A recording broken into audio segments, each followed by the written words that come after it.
안녕하세요. 옷장사의 보물지도의 남윤택입니다. 오늘은 여러분들에게 링크 제니시스라는 종목에 대해서 소개해 드리도록 하겠습니다. 어떤 회사이고 또 어떤 투자 포인트가 있는지 간단하게 알아보도록 하겠습니다. 종목명은 링크 제니시스입니다. 블랙핑크에 제니가 있죠? 핑크에 제니가 있듯이 링크에 제니가 있다. 이렇게 기억하시면 좀 좋을 것 같아요. 링크 제네시스로 읽는 분들이 많아서 이렇게 좀 소개를 해드렸습니다. 어떠한 회사냐? 스마트 팩토리, 그리고 테스트 자동화, 인공지능 이렇게 세 가지 축을 주요 사업으로 하는 전문 기업입니다. 회사는 2003년 12월에 설립이 되었고요. 원래 코넥스 시장에 상장되었던 회사인데 2018년 2월에 코스닥으로 이전 상장되었습니다. 시가총액은 1000억 원 미만이죠. 990억 정도로 스몰캡 회사에 속하고요. 유통주식수는 1100만 주가 좀 넘습니다. 대주주 지분은 오른쪽에 보이시는 이러한 내용으로 41.32% 이렇게 지분을 보유하고 있고요. 사진에 보이시는 이분이 정성우 대표이사님이신데 기존의 이력을 보면 삼성전자 소프트웨어 센터에서 선임연구원을 일을 하셨고 인포뱅크에서도 본부장으로 역임하셨네요. 카이스트 석사학사 출신이십니다. 종속 자회사가 총 4군데가 있는데요. 큐렉스, 칸델라체인, 링크 인베스트먼트, 범감이 있습니다. 칸델라체인은 블록체인 사업을 하는 회사인데 이게 여러가지 가상화폐 관련 규제 법안 때문에 진척이 좀 안 돼서 최근에는 통화 메신저 앱 개발이나 콘텐츠 번역 플랫폼 사업으로 전환 중에 있습니다. 투자 지분이 과거에서부터 92%까지 계속 증가하고 있다는 점은 참고해 볼 만한 대목인 것 같습니다. 현재 해외 거점이 중국 스카다 1위 기업이라고 할 수 있는 웨린테크와 합작 회사를 맺어서 링크웨를 설립을 했고요. 그래서 중국을 중심으로 해서 북미 지역 그리고 동남아, 일본 지역으로 거점을 좀 확보를 하고 있지만 여기에서는 지금 현재 여러 가지 시기적인 변수 때문에 매출이 나오고 있지는 않다라고 해요. 많은 매출 비중이 현재는 국내 중심이고 90% 이상이 다 국내에서 매출이 발생하고 있습니다. 하지만 향후에 해외 거점을 통해서도 매출을 다각화하겠다라는 전략은 가지고 있습니다. 주요 사업은 세 가지 축인데요. 스마트 팩토리, 그리고 테스트 자동화, 인공지능 이렇게 나뉘어져 있지만 각각의 사업들이 다 유기적으로 연결이 되어 있습니다.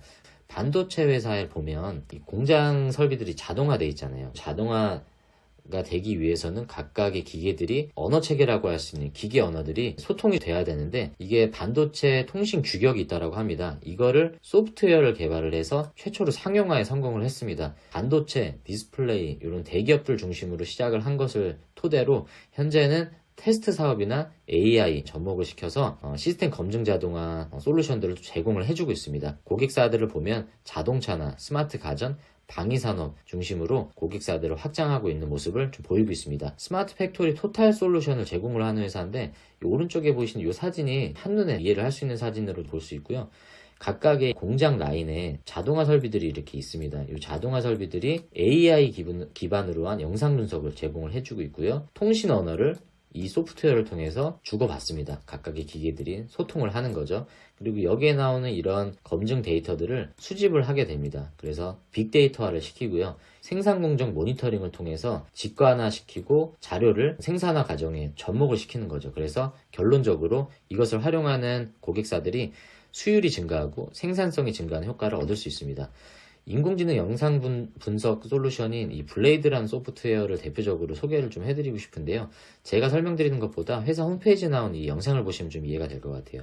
식별이 어려운 검사까지 비전 검사 솔루션 블레이드는 인공지능 딥러닝 알고리즘을 통해 기존 검사의 한계를 혁신적으로 극복한 인공지능 솔루션입니다.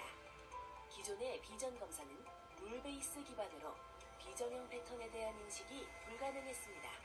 그리고 광학 상승의 변화 등 검사 환경이 조금만 바뀌어도 정확도가 낮아졌으며 새로운 분량 유형 및 다양한 제품에 맞춰 규칙을 추가하기가 복잡하고 시간과 비용이 과도하게 발생했습니다.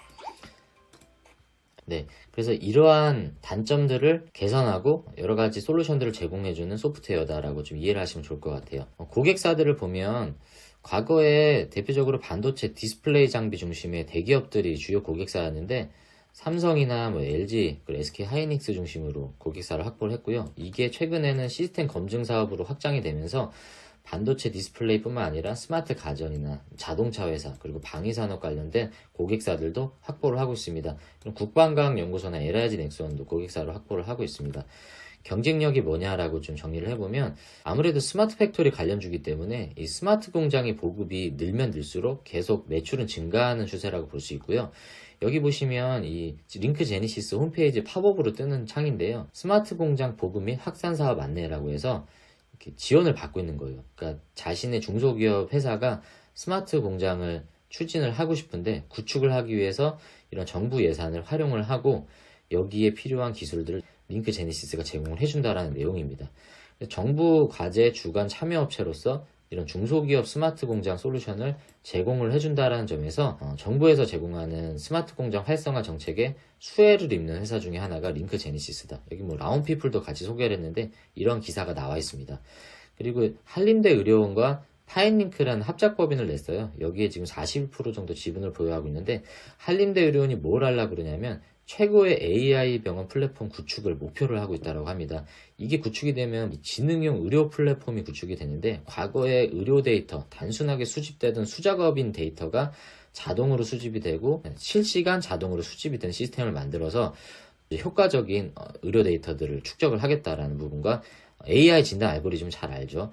영상 분석을 통해서 정확하고 의료진들이 놓칠 수 있는 부분들을 더 정확하게 진단을 도는 솔루션들을 제공해준다. 그러니까 이런 것들을 한림대 의료원이 개발 중인데 여기에 핵심 기술인 AI 기술을 링크 제니시스가 제공을 해준다라는 내용입니다. 그리고 한림대 성심병원과도 업무 협약을 맺었던 내용들은 이런 의료기관과 연결되어 있는 AI 업체로 선정이 된다라는 거는 링크 제니시스가 갖고 있는 기술력을 인증을 받고 있다라는 부분을 해석을 할 수 있습니다. 그리고 또 한 가지는 삼성전자에서 최근에 뭐 로봇이나 메타버스 관련 소식이 나올 때마다 주가가 계속 변동이 많잖아요.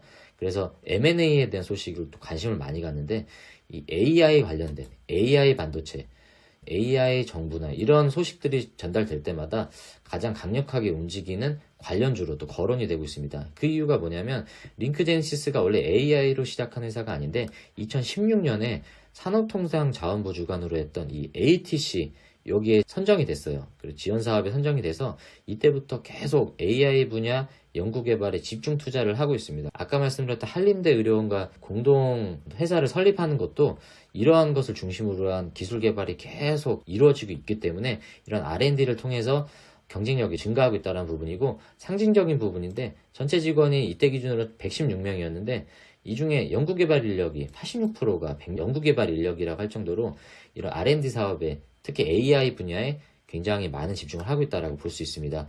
그리고 반도체 디스플레이, 배터리 같은 경우에는 폐배터리 이제 재활용에 대한 성능 검사 시장에서도 고객사 확보를 하고 있는데 이런 사업의 특징이 반도체 같은 경우에는 DDR5로 이제 넘어가면서 설비가 계속 증설되고 있잖아요. 설비가 늘어날 때마다 관련된 솔루션을 제공해주고 소프트웨어가 필요하기 때문에 링크 제네시스도 수혜를 같이 입고 있고 이 성장세에 동참하고 있다고 볼 수 있습니다. 아까 설명드렸던 자회사 중에 칸델라 체인이 있는데 큰 비중을 줄 수 있는 내용은 아니지만 여기에서 지금 뭘 하고 있냐, 블록체인에 대한 건 잠시 좀 내려놓은 추세인 것 같고요. 띠릭이라고 해서 개인의 번호나 개인정보 노출 없이 통화나 메시지를 할 수 있는 앱을 지금 하고 있습니다. 이 앱을 다운받거나 소프트웨어를 설치를 안 해도 공기계, UCB 장착이 안 되는 공기계로도 통화를 할 수 있는데 자기에 대한 개인정보, 핸드폰 번호 이런 게 노출이 전혀 안 된다라고 합니다. 이런 플랫폼을 만들고 있고요. 또 한 가지는 이런 번역 플랫폼을 만들어서 번역 사업자들이 이 플랫폼을 통해서 또 개인 수입을 가져갈 수 있는 플랫폼들을 만들어서 이걸 이제 K 컨텐츠나 글로벌 OTT 사업자를 대상으로 매출을 다각화하겠다라는 것들을 성장 동력으로 가져가고 있습니다. 마지막으로 재무 차트를 좀 보겠습니다. 최근에 실적 발표가 나왔는데 거기에 보면 매출액 160억으로 24%가 증가했고요. 영업이익은 40.2%가 증가했고 당기순이익은 736%가 증가했습니다. 영업이익률은 24%로 굉장히 많이 개선이 됐죠. 그리고 부채 비율 또한 지금 개선이 되고 있는 추세이기 때문에 성장세에 있다라고 좀 볼 수 있습니다. 일봉 차트를 보면 3월 22일 기준으로 8,500원으로 종가가 기록이 됐는데 여긴 2018년 자료가 없지만 2018년 때부터 이 박스권에서 12,000원 이하 그리고 7,000원 요 근접선에서 계속 횡보를 했던 모습을 볼 수 있어요. 그리고 매물대가 지금 보시면 3월 거래 매물 중에 8,500원대 매물대가 가장 두껍습니다. 88%. 그러니까 여기 지금 8,500원대 매물대가 몰려있기 때문에 이 구간에 지금 저점에 매집한 사람들보다 이 구간에 매집을 하신 분들이 가장 많은 비중을 차지하고 있기 때문에 아무래도 이 밑에 영역으로 넘어가기보다는 이 부근에서 눌림목을 형성을 하고 위로 모멘텀을 가져가든지 아니면 계속 횡보 조정을 가져가지 않을까라고 생각을 해보고 있습니다. 그래서 과거에 계속 이런 횡보를 보여왔고 계속 힘을 응축해놨던 종목들이 어떤 성장 모멘텀을 가져갔을 때 그리고 매출이 실적이 반영이 됐을 때 가장 강한 상승세를 보여주고 있고 최근에 삼성을 중심으로 해서 AI나 로봇 관련주들이 움직임이 좀 강하기 때문에 주목을 해볼 만한 대목이 아닌가라고 좀 생각이 듭니다. 제가 준비한 자료는 여기까지고요. 여러분들이 이 자료를 토대로 투자하는 데 많은 도움을 얻으셨으면 좋겠습니다. 그리고 우리 옷장사의 보물지도 많은 구독과 참여 부탁드리도록 하겠습니다. 감사합니다.